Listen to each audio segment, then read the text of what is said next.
वही उनके ये प्लेस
भैया कोई तो भी ये होला बराबर की पानी आराम से मैं मिल जाओ पार है जाओ फिर आप लोग बनाइए ये ना है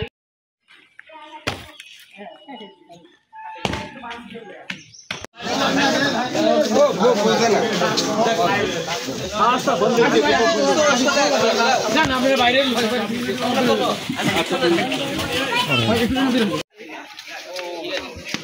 এখানে এই কটা বাড়ি গেছে না তিনটা বাড়ি ছিল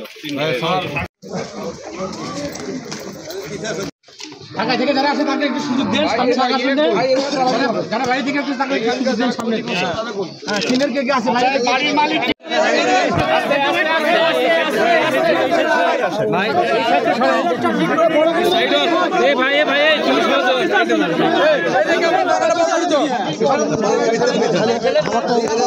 সাইডে যান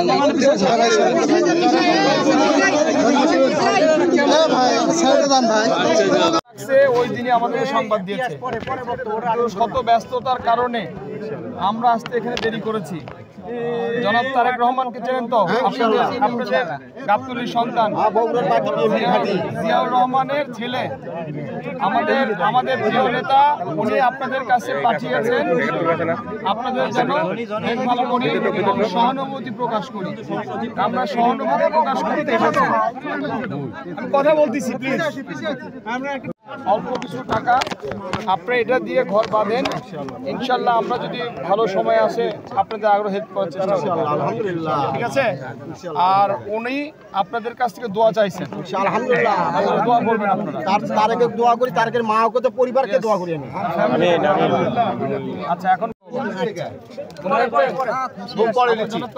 দোয়া করবেন ঠিক আছে এটা না হারাই না হারাই ঠিক আছে ওকে দোয়া করব না ঠিক আছে আপনি আপনি সামনে চলে আসেন এটা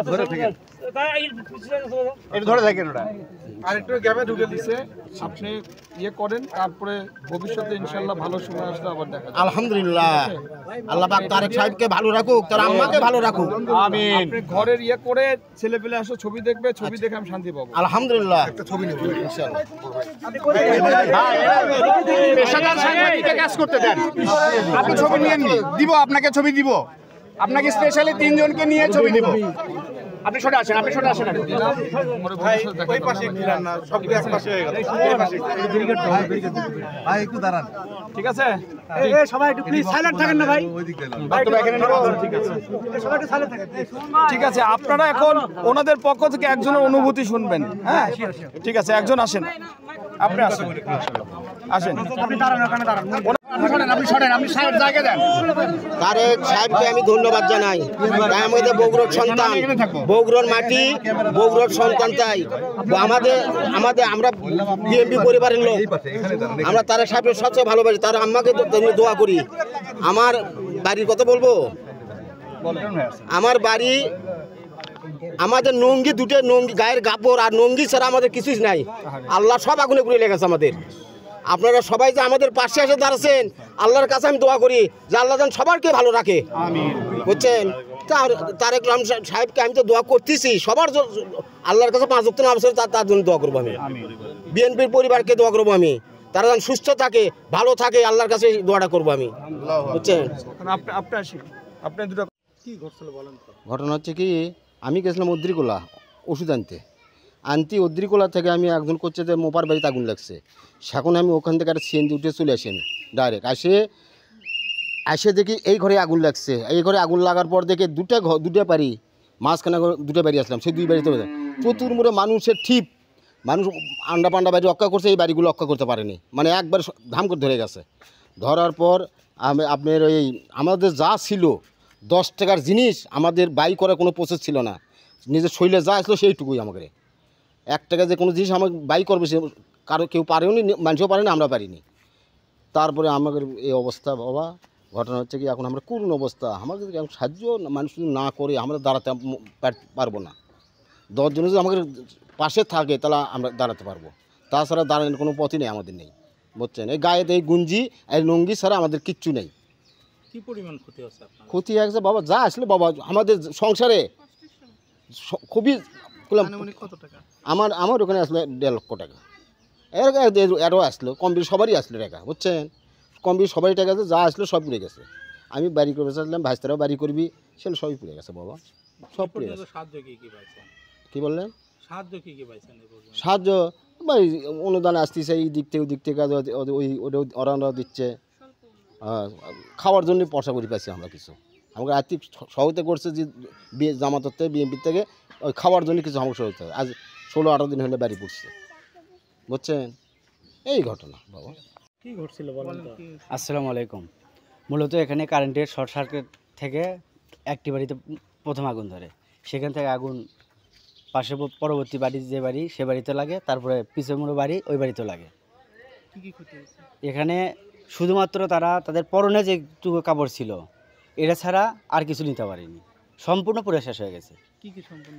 সম্পূর্ণ মানে আপনার ঘরের জিনিস ছিল, টাকা পয়সা ছিল, মানে ঘরের যাবতীয় জিনিস, একটা সংসারে পরিবারে যা আছে একবার সর্বস্ব প্রায় পুরো চলে যায়।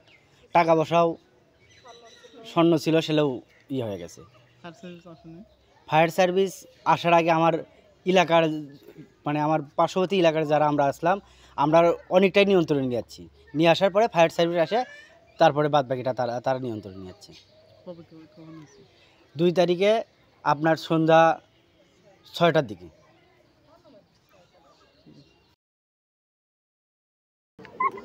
আপনারা জানেন 2 সেপ্টেম্বর এখানে 3টা পরিবার অগ্নিতে, বৈদ্যুতিক শর্ট সার্কিটে, অগ্নিকাণ্ডে এখানে ভস্মীভূত হয়েছে। আপনারা শুনলেন একজন ফ্যামিলির কথা, উনি বললেন যে আমরা শুধু পরনের কাপড় ছাড়া আর কিছুই নিতে পারিনি, সব পুড়ে ভস্মীভূত হয়ে গেছে।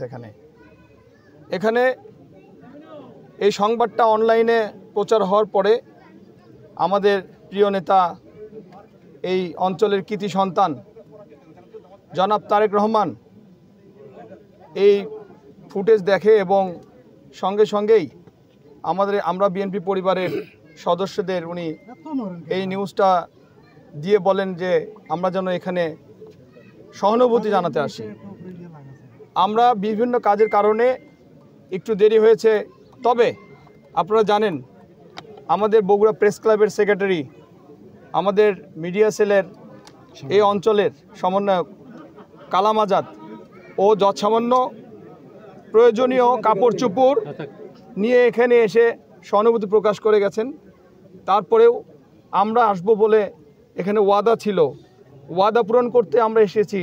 জনাব তারেক রহমান পাঠিয়েছেন, কথা দিয়েছেন, সেই ওয়াদা অনুযায়ী আমরা আজকে ওনাদের পাশে এসে দাঁড়িয়েছি। যৎসামান্য হেল্প এবং সহানুভূতি জানালাম, কুশল বিনিময় করলাম, সাহস দিলাম এবং তারা ইনশাল্লাহ ঘুরে দাঁড়াবে এই আশাবাদ ব্যক্ত করছি। এবং আপনারা এই অঞ্চলের মানুষ হিসেবে বেগম খালেদা জিয়া এই অঞ্চলের পুত্রবধূ, সাবেক প্রধানমন্ত্রী এবং জনাব তারেক রহমান এই অঞ্চলের মানুষের কাছে দোয়া চেয়েছেন। আপনারা তার জন্য দোয়া করবেন, সে ইনশাল্লাহ অচিরে ফিরে আসবে। তবে হ্যাঁ, ইনশাল্লাহ তারেক রহমান এবার আসবে নতুন রূপে, নতুন একজন মানুষ হিসেবে। আপনাদের সঙ্গে কথা বলবেন, আপনাদের পাশে দাঁড়াবেন, আপনাদের কাঁধে কাঁধ মিলিয়ে দেশ গড়ার জন্য সে দৃঢ় প্রকল্পবদ্ধ। কবে আশাটা কবে আসবেন যদি একটু বলতেন? উনি এই আশাটা তো ব্যক্তিগত ওনার, তবে দলীয় কোনো সিদ্ধান্ত ওনার উপর চেপে দিলে বা ব্যক্তিগত কেউ সিদ্ধান্ত চেপে দিলে তো উনি আসবেন না। উনি ওনার সময় মতোই আসবেন, তবে অচিরেই আসবেন ইনশাল্লাহ। এই বিষয়টা আসলে কতটুকু আপনি যুগান্তরে লেখা লিখেছেন ডাকসু এবং জাকসু প্রসঙ্গে, তো আপনাদের মূল্যায়নটা কি এই দুই নির্বাচন, আপনাদের বিপর্যয়ের কারণটা কি বা এখান থেকে কি আপনারা করবেন? এই নির্বাচন আপনারা নিজেরাই দেখেছেন। আমি এখানে আসলে আসছি বিএনপি পরিবারের পক্ষ থেকে। বিএনপি পরিবার একটি সংগঠন, মানবিক সংগঠন। এখানে মানবতার ব্যাঘাত ঘটছে বলে আমরা এখানে তাদের পাশে দাঁড়াতে এসেছি। রাজনৈতিক কথা বেশি বলবো না, তবে এটাই বলবো যে আমার লিখনির কথাই আমি বলবো যে ওখানে যে জেনজি যারা আপনার এই প্রজন্মের যারা, তাদের ইচ্ছার প্রতিফলন ঘটেনি এবং তারা যে ওখানে কাজটা করতে চেয়েছিল, মানে যাকে চেয়েছিল সে বিজয়ী হয়নি। এখানে অনেক কারসাজি হয়েছে, এখানে ওকে পক্ষপাতিত্ব হয়েছে, এই ইলেকশন ইঞ্জিনিয়ারিং হয়েছে। এই জন্যই আমরা বা আমাদের ছেলেপেলে ওখানে ইয়ে হয়েছে। আমরা এটাকে বলবো একটা সামান্য একটি আঞ্চলিকের থেকেও ছোট একটি বিষয়, এটা কোনো ইয়ে না। ইনশাল্লাহ আমরা এসব মতভেদ ভুলে সবাই ঐক্যবদ্ধ হয়ে দেশ গড়ার লক্ষ্যে এগিয়ে যাবো ইনশাল্লাহ। সবাই দোয়া করবেন। এর সাথে একটি সম্পূরক প্রশ্ন, ছোট্ট একটা প্রশ্ন, এই নির্বাচনের সাথে জাতীয় নির্বাচনে কোনো প্রভাব ফেলবে কিনা? কোনো প্রভাব ফেলবে না। আমি বলেছি যে এটি একটি আঞ্চলিকের ইয়ের থেকেও ছোট বিষয়, এটা কোনো ব্যাপার না। আর এটা যেভাবে প্রচার হয়েছে আপনারা দেখেছেন, আমি আবারও বলছি যে এই প্রজন্মের মানুষ, ছাত্রছাত্রীদের ইচ্ছার প্রতিফলন ঘটেনি। ওকে, ভালো থাকবেন সবাই, ধন্যবাদ।